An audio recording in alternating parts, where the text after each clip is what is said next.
Thanks for joining us. Well, many were likely still sleeping in this Sunday morning. A cherished piece of Toronto's history was lost. A massive fire sparked at a century-old church, destroying the community staple and priceless works of art along with it. Philippe de Montigny takes us through what happened. By the time fire crews arrived just before 8 a.m., it was already too late for St. Anne's Anglican Church, a 116-year-old building up in flames. A large portion of the roof has already fallen in, and given the heat, given the age of the building, given the water volume, it is probable that we will have further collapses. Many residents and churchgoers flocked to the scene where a service was to be held that morning. I've been coming here for 50 years. It's a shock, total shock. I'm disappointed. I don't know what happened. We'll find out eventually. I'm hoping that they don't tear it down or whatever. I hope they can rebuild it. Inside the building were murals painted by renowned artists, including 3 from the Group of 7. The Toronto Fire says, judging from the condition of the building and the extent of the damage, it's highly unlikely anything can be saved inside. In 1996, it was classified as a National Historic Site of Canada. Heartbreaking. It's a challenge, but again, I know for a fact, because of our faith, we will rise again and nothing will stop us. Hours after arriving, fire crews were still putting out the remaining flames and trying to preserve as much of the church facade as they could. What caused the fire is still under investigation. Philippe de Montigny, CBC News, Toronto. As you heard Philippe say, fire officials say it's unlikely anything from inside the church can be saved, and that's devastating news, especially for the art community. As Lane Harrison shows us, the church was home to rare paintings by some of our country's most celebrated artists. For about a century, congregants at St. Anne's Anglican Church have been worshipping under Canadian art history, as seen here in the CBC story from 1998. Since the 1920s, the building has held early works by 3 artists from the Group of 7. It's a priceless treasure from the point of view of Canadian arts.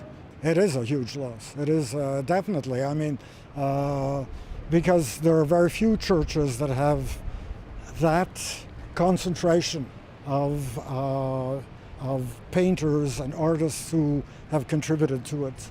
Designated a National Historic Site in 1996, the most recent iteration of the building was constructed in 1908, fashioned in the ornate architectural style known as Byzantine Revival, an effort by the priest at the time to increase its presence on the street. When it was completed, it just looked like a cavern. It had the spaces, you couldn't really appreciate the spaces. So he started thinking, well, we've got to get painters to decorate the church. Group of 7 founder J.E.H. MacDonald was commissioned to decorate the interior in 1923 and enlisted fellow students at the Ontario College of Art and Design to do it, including fellow group members Frederick Varley and Franklin Carmichael.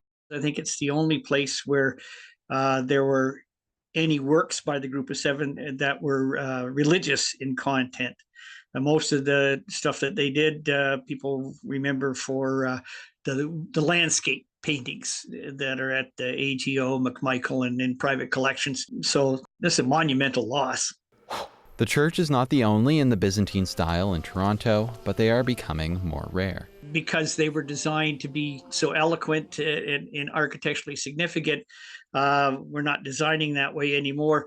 And so any loss of a building of that nature, commercial, residential, or in this case, a religious structure, is a loss to the cultural mosaic of the city. Much of the artwork at St. Anne's Anglican Church has been forever lost to the flames, but the parish has vowed to rise from the ashes. Lane Harrison, CBC News, Toronto. Now, late this evening, Toronto police say they're still investigating. Along with Toronto Fire and the Office of the Fire Marshal, they've started an online portal where people can upload any video or photos from the fire to help with the investigation. In other news tonight, it was a record turnout for the annual UJA Walk for Israel this morning, with tens of thousands joining in celebration and support of the Jewish community. We have the privilege to be here in this walk and to see all this support that we get from the people of Canada, all the support that Israel gets, and just no words. I have no words seeing all this. Organizers say close to 50,000 people took part, the largest in the walk's history. Among the crowd were family and close friends of Israeli hostages in Gaza. They once again called for the release of their loved ones. This year's fundraising event was met with heightened security measures, increased police presence, and protests along the route. 6 people were arrested at the walk. Now, Toronto police say tonight the circumstances leading up to the arrest are still being investigated. No charges have been laid so far. It was exactly 1 week ago at this time that gunshots rang out at a Toronto high school, killing 2 friends, one man in his 60s, the other in his 40s. They had been playing soccer, and police say just out enjoying the fresh evening air when they were hit by bullets. Today, family and friends came together to honor their lives. Brittany Billette has more now for us on how the men are being remembered. Whether they were family or friends, everyone I spoke to who knew Delroy George Parks said he was a kind, loving man with a huge heart. Josh Parks is his son. That was my best friend, my safe place.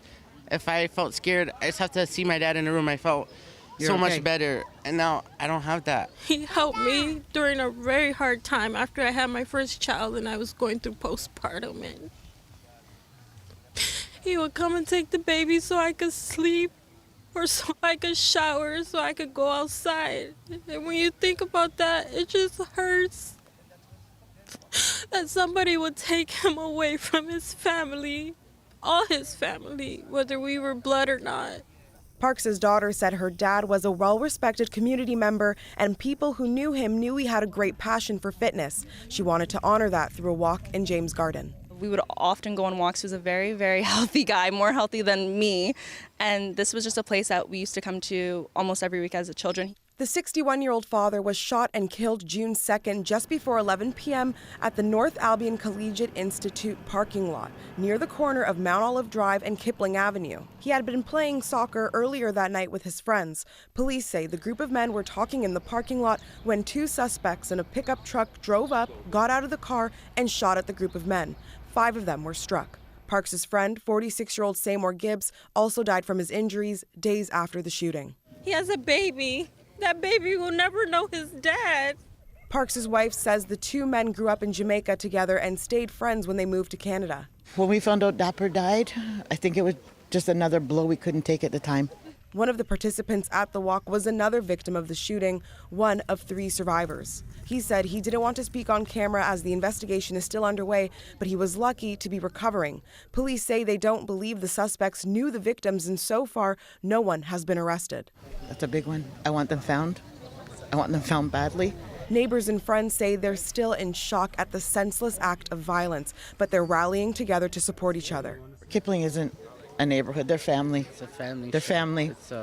And a day doesn't go by where they're not at the house. The Parks family says the neighborhood's motto, unity is strength, is more than just words. They say they've seen it put into action, and for that, they're grateful. Brittany Billette, CBC News, Toronto.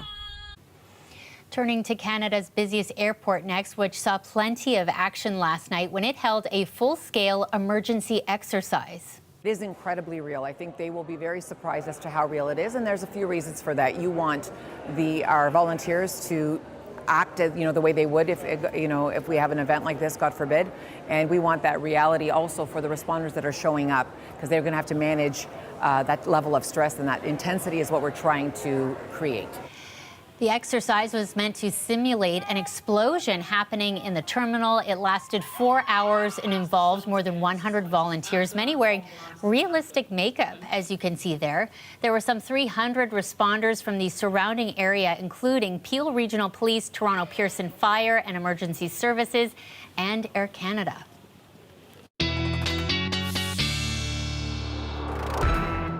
Sophia joining us now to talk about the forecast. We saw quite the storm in the east end, hail, wind, pounding rain. It was brief but kind of violent. Yeah, the start of the day started off quite promising, and then things turned quite quickly. It was this upper level trough that we've had above us right now, mostly just cloud cover and a few stray showers in the midst of that storm for much of eastern Ontario. Could still see a stray shower or two tomorrow, but you'll notice a big change. See that northwest wind, 22 kilometers an hour into the overnight. It is going to bring about the change, push away that storm system in that upper level trough, but you'll really feel the chill for the start of your work week. Winds gusting anywhere from 20 to even 50 kilometers an hour through your Monday. You know what this means, a northwest wind over the cooler lake waters. You will feel the chill. We are about 5 degrees below seasonal for much of your day. Even a tiny bit of a wind chill, believe it or not, will feel into the single digits and close to the freezing mark for Monday morning up to the north, and you feel into the single digits, high single digits towards the south as well. Monday afternoon, you're about 5 degrees away from seasonal all throughout the board, feeling the mid-teens. Now, we'll talk a little bit later in the show about how we come back to seasonal for Tuesday and the humidity builds for midweek, but until then, enjoy some peaks of sun. Monday, it should be a calmer day after, again, some of that stormy weather on Sunday afternoon. Monday afternoon, clearing peaks of sun and still a few stray showers possible, Shannon. Okay, we'll see you shortly. Sounds good. Turning now to some international news. Officials in Gaza now say 274 people were killed in that Israeli raid that freed 4 hostages taken on October 7th. It was the most single-day deaths in months. Forces stormed a densely populated district. Hamas claims 3 Israeli hostages were also killed. Then today, Israeli aircraft struck central Gaza and tanks pushed deeper into Rafah. Gaza officials say the total killed now has passed 37,000 people.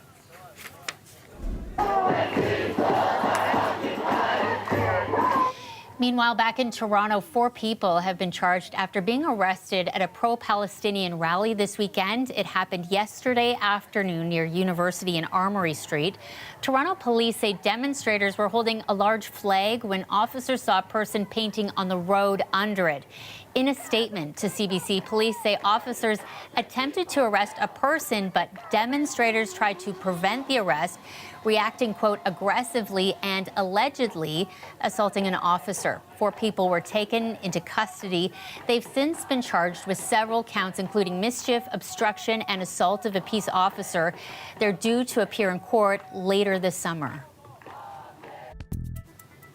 Mississauga is about to elect a new mayor. For the first time in decades, there's no incumbent. For years, the city was synonymous with the late Hazel McCallion, then Bonnie Crombie.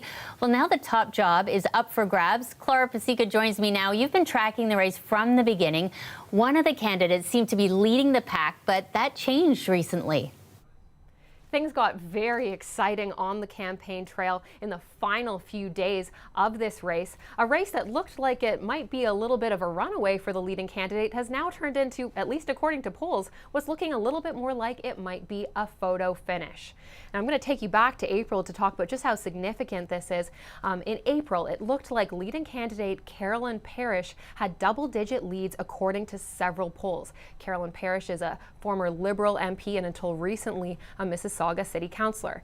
But now, as we reported on Friday, a liaison poll has Alvin Tejo, who ran for the Ontario Liberal leadership and is a Mississauga City Councillor, and Deepika Damrala, who's a former Liberal MPP and is a current Mississauga City Councillor, just a point back from Parrish. This is also echoed in other polls. Main Street has Deepika Damrala just a point back. Pollara has Alvin Tejo just 3 points back. His fellow councillor, Stephen Dasco, 4 points back. So really a change in the polls. I had a chance to speak to York political scientist Dennis Pilon about just how significant this could be.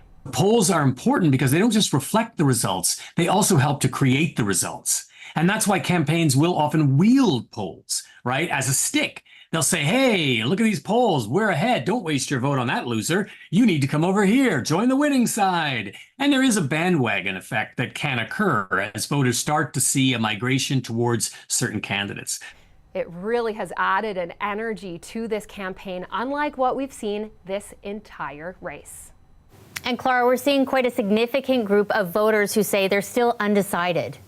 Yes, that's the other thing that's really wild about these polls. According to 2 of the polls, as many as a third of voters in Mississauga are still undecided. Now, this undecided group usually encompasses quite a range of voters. It's those who might be deciding to wait until the last minute, maybe look at the policies, maybe look a little bit more on where people stand and then cast their ballot, maybe vote strategically. Then there's another whole group of these undecided voters who are really deciding whether they're going to cast a ballot at all during this race. So these teams are really going to be looking at this group of undecided voters, and they're going to be trying to make their pitch to them to get out and cast a ballot for them. And Clara, what will you be watching for this election?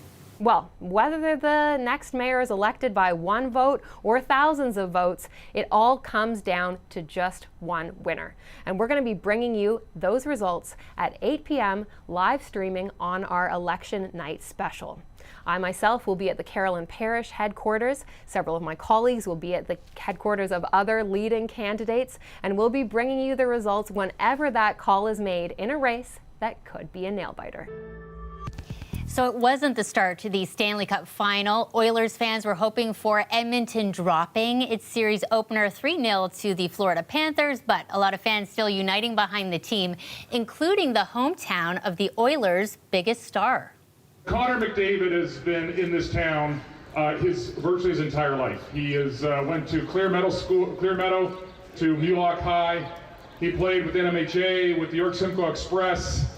He's done volunteer stuff with kids skating at rinks, outdoor rinks, indoor rinks, and just been a huge part of this community. And we're so incredibly proud of him and what he's doing.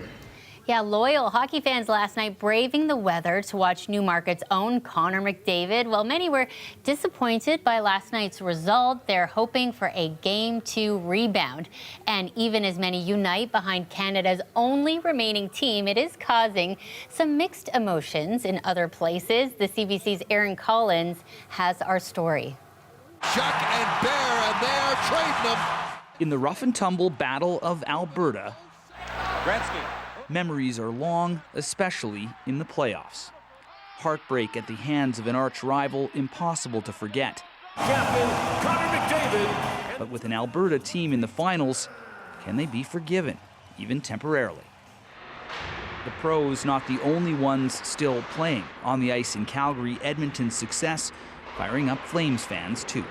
I've never bought into the fact that you got to bring the cup to Canada.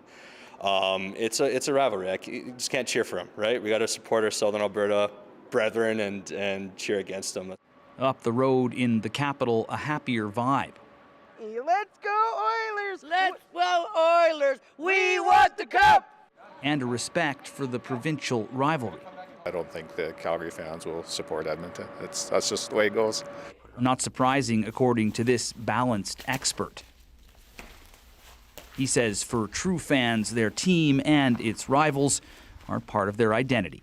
Calgary Flames fans that live and breathe with the team shouldn't be cheering for the Oilers. They should be cheering against them. Nearly 5,000 kilometers away, sparks from that Alberta rivalry still fly. This current Oiler, a former Flame, hopes both teams' fans cheer him on. Well, we're obviously the last team left from Canada, so I think they got to cheer for us. Well, back in Flames country, there isn't much to cheer for these days. For some, reason enough to root for that other team. Alberta would be a special gift for them. So yeah, I'm an Oilers fan for this period only. A chance to keep cheering, enough to call a temporary truce in the Battle of Alberta. Aaron Collins, CBC News, Calgary.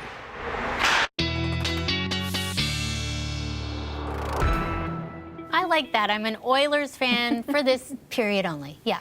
I learned some things there about Connor McDavid I didn't know as well. Me How too. Neat. Very the cool. uniting factor of hockey, Shannon. And the uniting factor of weather, especially when we can gripe and complain about it, as we may this week a little bit. But hey, folks, it could be worse. We're not in active weather storm season yet. We don't have sweltering heat and humidity. It's going to be a fairly free and clear week. A few little speed bumps we'll talk about, though.